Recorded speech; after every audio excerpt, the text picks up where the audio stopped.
food. Big meals, curries, snacks, bit of bread and butter. I just love eating with friends, with family, on my own. I love food. Pain au chocolat, peaches, bananas, liver and onions, chicken, cauliflower cheese, all kinds of food. I just love it. Sometimes I have been known to be so involved in something, so excited about what I'm doing, that I forget about food. Now that takes some doing, doesn't it? When I was a kid, I would always be playing football. Always. Sometimes down the back street, as you may remember, when the ball goes over the wall. Sometimes I'd be playing in the park, where you get a bit of a bigger field. Sometimes I'd be playing across the main road, because that was a better quality of game. But my mother didn't think I should go across the road, so I used to be in trouble if I went there. And I'd forget that it was time to go home for my tea. Just don't notice being hungry because I'm playing football. And it'd be really embarrassing sometimes because she'd send me big sister out and she'd stand at the side and shout, "John, tea time!" Crawl away back for tea. Now, it wasn't that I didn't want the tea, because my mother's cooking was really pretty good. Not like my dad's. I was asked this week, what food do you think of when you think about your father? And I have this picture of sausages on the grill with flames coming up because they caught fire. Mum was in hospital that time and he was looking after us, and really, it wasn't much good in the kitchen. He liked eating as well.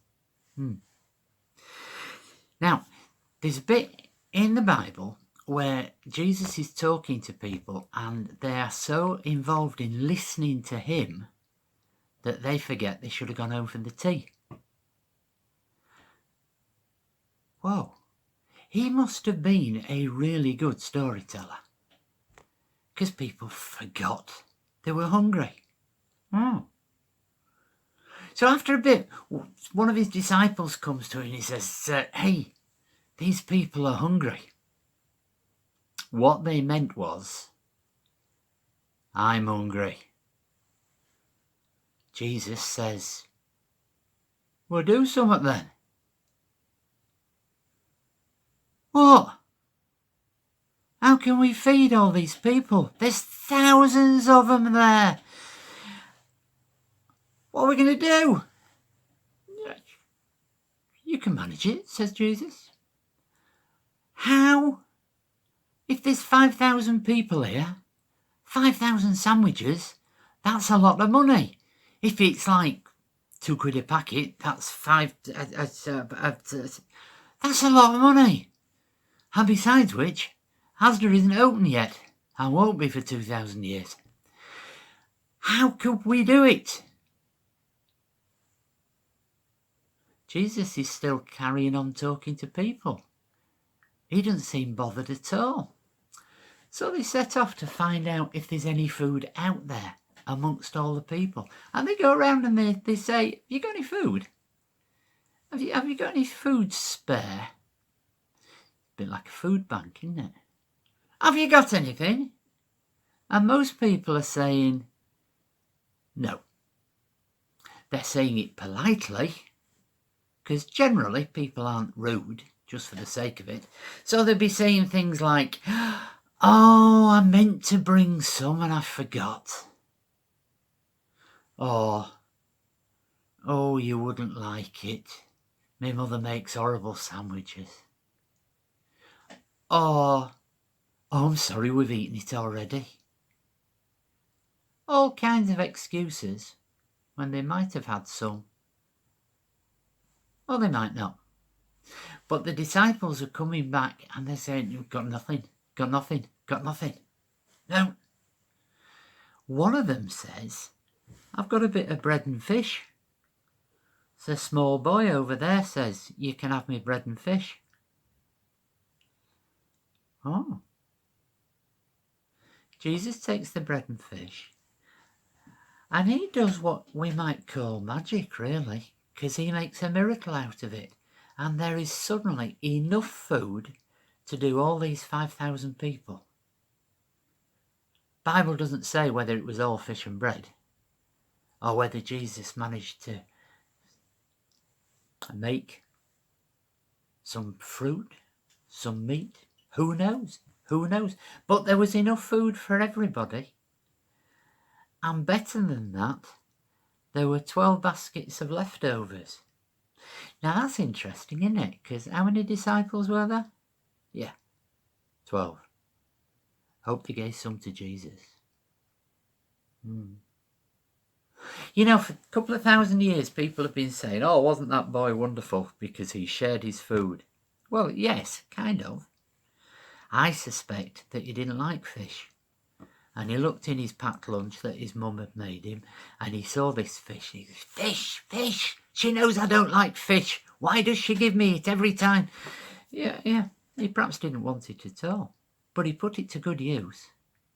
And Jesus put to good use what he was giving. We give to Jesus.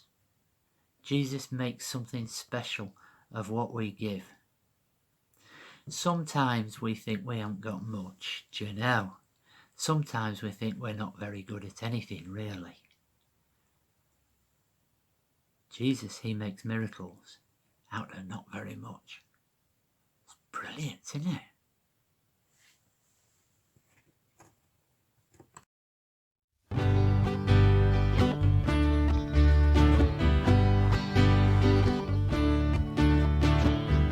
All around the world, from the icy mountains to the tropical islands. All around the world, people are moving with their hand in God's hand. All around the world, facing down injustice and taking a stand. All around the world, all around the world. Try to get it right this time, though we haven't done too well so far.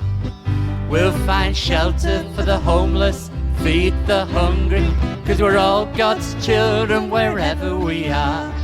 All God's children wherever we are. All around the world, from the icy mountains to the tropical islands. All around the world, people are moving with their hand in God's hand. All around the world, facing down injustice and taking a stand. All around the world, all around the world. And we'll try to get it right this time, though we haven't done too well so far. We'll find shelter for the homeless, feed the hungry, 'cause we're all God's children wherever we are. All God's children wherever we are. All around the world, from the icy mountains to the tropical islands. All around the world, people are moving with their hand in God's hand. All around the world, facing down injustice and taking a stand. All around the world, all around